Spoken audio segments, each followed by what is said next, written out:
Les 12 principes du stoïcisme pour ignorer ceux qui te manquent de respect. Ces principes sont des outils puissants pour naviguer dans un monde souvent rempli de conflits et de tensions. Yo tout le monde, c'est Diallo. Je suis ravi de vous retrouver pour une nouvelle vidéo. Aujourd'hui, on parle de rester zen face à ceux qui nous manquent de respect. C'est un sujet crucial, car notre paix intérieure ne doit pas être perturbée par les actions des autres. Vous connaissez le dicton « On ne prend pas les mouches avec du vinaigre ». Cela signifie que la négativité n'attire que plus de négativité. Eh bien, on n'attire pas non plus le respect en se mettant à la hauteur de ceux qui nous manquent de respect. Il est essentiel de rester au-dessus de ces comportements. Dans cette vidéo, on va explorer ensemble les 12 principes du stoïcisme, une philosophie vieille de plus de 2000 ans qui nous apprend à garder le contrôle de nos émotions et à vivre une vie plus sereine. Ces principes ont résisté à l'épreuve du temps et sont plus pertinents que jamais. Ensemble, on va apprendre à devenir des pros du self-control, des ninjas de la zen attitude, bref, des champions du respect de soi. Vous allez découvrir comment appliquer ces principes dans votre vie quotidienne pour améliorer votre bien-être. Alors, abonnez-vous à la chaîne, activez les notifications et on est parti. N'oubliez pas de liker et de partager cette vidéo avec vos amis pour que eux aussi puissent bénéficier de ces précieux conseils. Premier principe, et pas des moindres, la maîtrise de soi. C'est une compétence essentielle dans notre vie quotidienne. Imaginez, quelqu'un vous balance une pique, une remarque blessante, sortie de nulle part. Cela peut arriver à tout moment, souvent quand on s'y attend le moins. Votre instinct naturel? Lui renvoyer la balle avec encore plus de force, non? C'est une réaction humaine, presque instinctive. Erreur. C'est exactement ce qu'il attend. Répondre avec colère ne fait qu'alimenter le conflit. Le stoïcisme nous enseigne que la seule chose que nous pouvons vraiment contrôler dans la vie, ce sont nos propres réactions. Prenez un moment pour réfléchir avant de réagir. Est-ce que cette personne mérite vraiment votre énergie? Est-ce que cela vaut la peine de se laisser emporter par la colère? Est-ce que ces paroles ont un réel impact sur votre vie? Souvent, ces mots n'ont aucune importance réelle. La plupart du temps, la réponse est non. Gardez cela à l'esprit.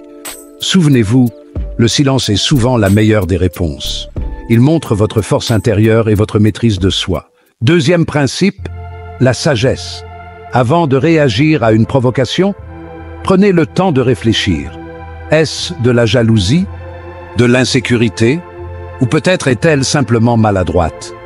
Souvent, les gens qui manquent de respect aux autres sont eux-mêmes en proie à des souffrances internes. En comprenant cela, vous pouvez choisir de ne pas prendre leurs attaques personnellement. Un simple « Je comprends que tu sois contrarié, mais je ne pense pas que ce soit une façon de me parler » peut parfois désamorcer une situation tendue. N'oubliez pas, la sagesse, c'est aussi savoir choisir ses combats. Troisième principe, la justice.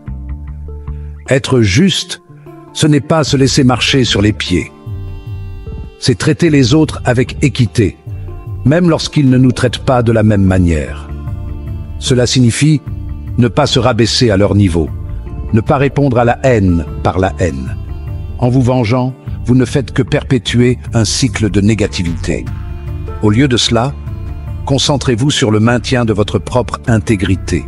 C'est en étant la meilleure version de vous-même que vous leur donnerez la meilleure des leçons. Chapitre 4. Le courage. Affronte les situations difficiles la tête haute. Le courage, c'est une force intérieure qui nous pousse à affronter les défis avec détermination. Non, le courage, ce n'est pas de chercher la bagarre avec le premier venu.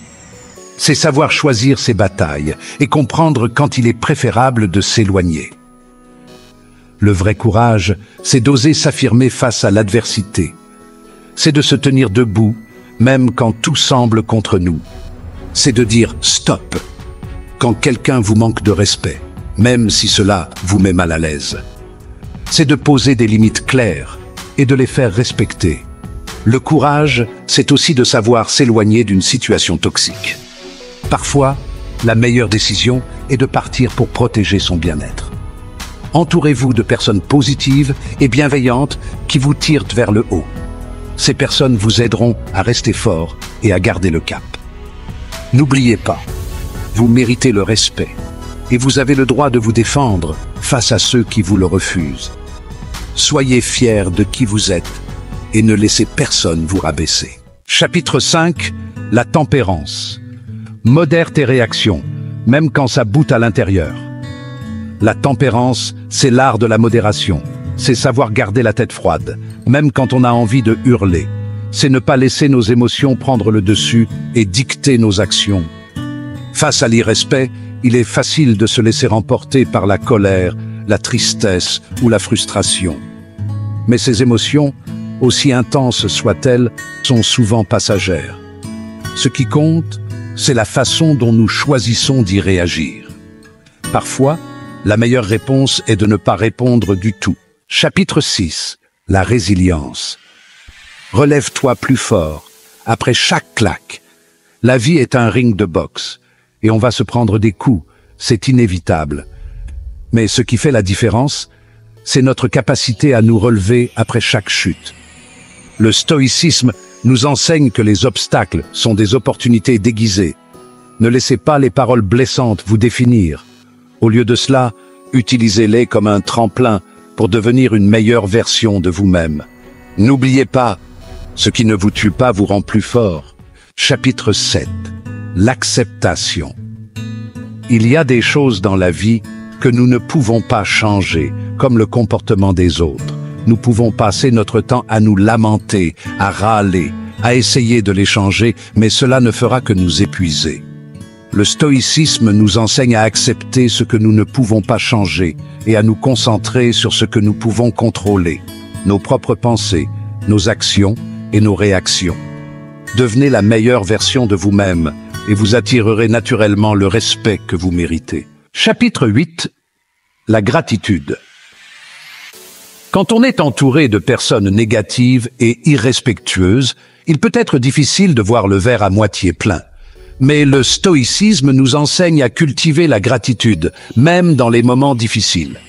Prenez le temps chaque jour de remercier pour les choses positives dans votre vie, votre santé, votre famille, vos amis, vos passions. En vous concentrant sur le positif, vous attirerez davantage de positif dans votre vie. Chapitre 9. La perspective. Quand on se sent attaqué, il est facile de se laisser emporter par nos émotions et de perdre de vue l'essentiel. Demandez-vous, est-ce que cette situation aura encore de l'importance dans 1 an, dans 5 ans, dans 10 ans? La plupart du temps, la réponse est non. Alors pourquoi laisser ces petits tracas gâcher votre journée? N'oubliez pas, la vie est trop courte pour se prendre la tête pour des broutilles. 10e principe, la discipline. La discipline, c'est la capacité à rester concentré sur nos objectifs, même lorsque nous sommes confrontés à des distractions ou à des obstacles. Face à l'irrespect, il est facile de se laisser déstabiliser et de perdre de vue nos priorités. Le stoïcisme nous enseigne à cultiver la discipline et à rester focus sur ce qui compte vraiment. Ne laissez pas les paroles blessantes vous détourner de votre chemin. N'oubliez pas, la discipline est le pont entre vos rêves et la réalité. 11e principe, la tranquillité. Dans un monde de plus en plus bruyant et agité, il est essentiel de cultiver la paix intérieure. La méditation, la respiration profonde, la nature, la musique, l'art, autant de moyens de se reconnecter à soi-même et de trouver un refuge face au chaos du monde extérieur. N'oubliez pas, la paix intérieure est un trésor inestimable. 12e et dernier principe, la réflexion. Le stoïcisme nous encourage à tirer des leçons de chaque expérience, même les plus difficiles. Qu'avez-vous appris sur vous-même, sur les autres? Comment pouvez-vous utiliser cette expérience pour grandir et évoluer? La réflexion est un outil puissant pour transformer les épreuves en opportunités d'apprentissage.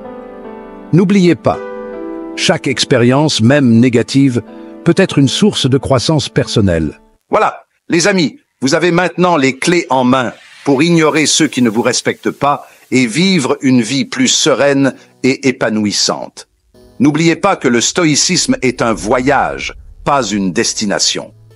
Mais croyez-moi, ça en vaut la peine. Alors, abonnez-vous à la chaîne pour ne pas manquer les prochaines vidéos, activez les notifications et surtout, n'oubliez pas, vous êtes incroyables et vous méritez le respect. À très vite pour de nouvelles aventures philosophiques.